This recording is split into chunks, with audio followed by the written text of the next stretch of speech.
If you're planning to move out for the first time on your own, should you rent or should you buy your first property? Now, if you had asked this 10, 20 years ago, the choice may have been simple. Everybody would agree, buy your first property, have the ownership, and you have nothing to worry about for the next several years of your life. But in today's market, with global pandemics, with increasing sale prices, and decreasing rents, the choice might not be so simple. So in this episode, we're going to discuss the benefits of renting and the benefits of buying a property. Stay tuned. Sort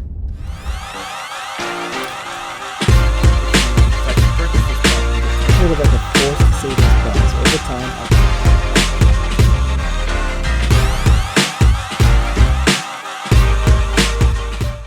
what's going on, guys? My name is Mark Steele. I'm your real estate broker working here in the Greater Toronto area, and I'm bringing you this new real estate series to answer all of the questions you have regarding the real estate market. So whether you're a first-time home buyer trying to decide where to buy your first property, or you've bought and sold a dozen homes before but you're not sure where to invest to keep your money growing long-term, I'm going to answer all of those questions and so many more in this series. So come with me along my journey. I'll share the information that I learn. I'll show you some of the cool things that I see in my day. And if you get any value at all from this video or future videos, please be sure to hit the like button, subscribe to my channel for more details in the future, and share with a couple of friends as well.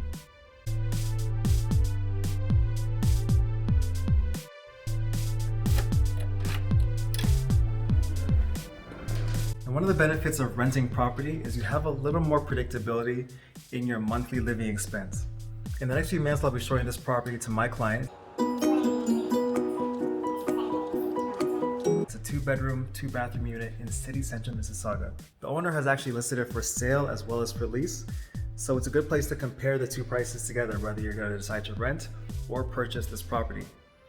If you were to rent, the price is right around $3,000, not considering any negotiations, and that includes, of course, the property itself. It includes your utilities, and one of the best parts of being a renter is you don't have to pay for maintenance. So for example, if the stove breaks down, if the washing machine goes, if the fridge needs repairs, or if there's a leaky pipe in the plumbing, the toilet, for example, or the shower breaks down, the renter does not pay those costs themselves. They can call their landlord and the landlord has to cover it. Now on the flip side, if you decide to purchase this property with 20% down and considering your condo fees every single month, you're still paying around that same $3,000, but one of the big differences is you are going to pay those maintenance costs. So any repairs that have to be done come out of your pocket as the owner. Now keep in mind, you don't actually need to invest 20% down payment for a property. You could actually put down 5% depending on the price of the home. So I'll be sure to put a link down below to my video explaining housing costs and mortgage down payments.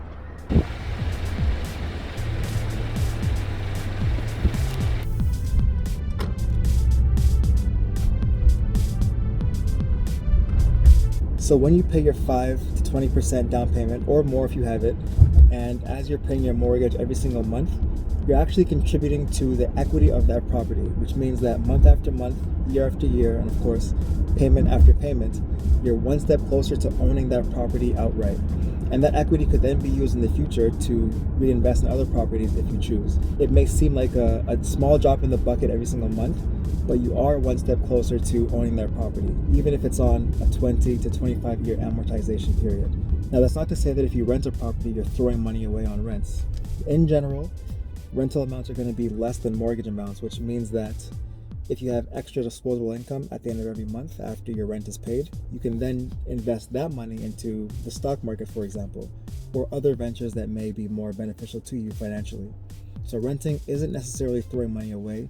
It's just a way to minimize your monthly expenses and invest in other places.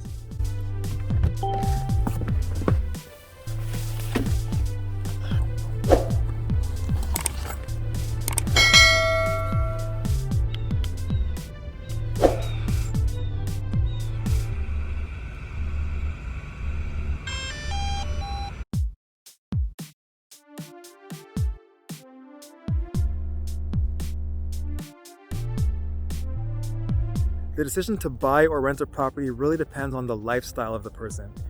According to Toronto Regional Real Estate Board stats, the average sale price of properties has increased about 14% year over year. And of course, as you probably know in general, prices gradually increase for real estate every year anyway.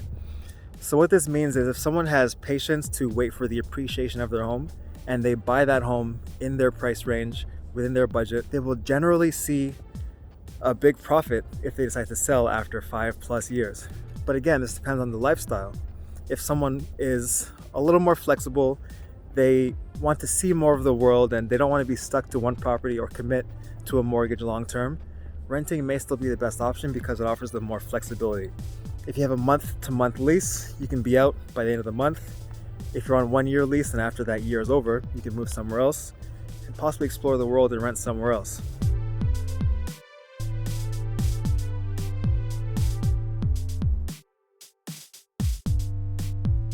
So after all of that, what's the right choice? Should you rent or should you buy your home? Now the truth is, it depends. If you decide to buy a property, you're going to be paying your mortgage every single month and building equity up in that property, sort of like a forced savings plan.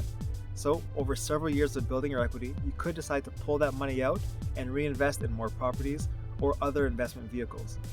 Now along with that, there's going to be years of appreciation the longer you hold this property. So as long as market values go up in your area, you could decide to eventually sell that home and make a large profit. Now what's most important for a lot of people is the ownership factor. If you buy a home, you own this property and it's all yours. You can paint the walls, you can have a bunch of pets running around if you'd like to. Anything that you want goes in your home. But on the other side, if you decide to rent a property, you're potentially paying less of a home expense every single month.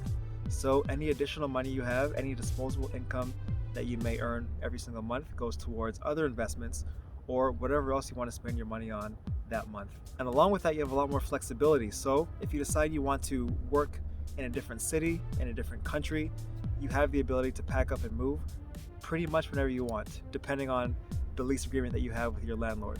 So there's no right answer. It's all dependent on your lifestyle and what your goals are for the next few years of your life. But if you have a choice and you have a preference whether to rent or buy a property, please leave it in the comments down below. Let me know what your thoughts are. Why should you rent versus why should you buy? Or if you have any other questions about real estate, leave those in the comments as well. Thank you very much for watching this video. My name is Mark Steele, your real estate broker, and there's more for you coming soon. Like this video, share this video, and subscribe to the channel for more real estate information. Thanks.